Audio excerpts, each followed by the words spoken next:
శివుడు మరియు విష్ణువు ఇద్దర్లో ఎవరు గొప్పవారో మీకు తెలుసా? ఒకరోజు శివుణ్ణి దర్శించుకోవడానికి నారదుడు కైలాసానికి వెళ్తాడు.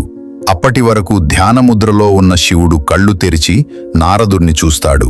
నారదుడు నమస్కరించి, ఈశ్వరా, మీరు ఎక్కువ సమయం ధ్యానముద్రలోనే ఎందుకు ఉంటారు అని అడుగుతాడు. శివుడు చిన్నగా నవ్వి, ఈ విశ్వాన్ని పాలిస్తూ నా మనసంతా నిండి ఉన్న శ్రీ మహావిష్ణువుని నిరంతరం ధ్యానిస్తూ ఉంటాను అని చెబుతాడు. అది విన్న నారదుడు సంతోషంతో వైకుంఠానికి వెళ్తాడు.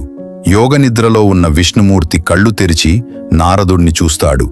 నారదుడు, నారాయణ, మీరు ఎక్కువ సమయం యోగనిద్రలోనే ఎందుకు ఉంటారు అని అడుగుతాడు.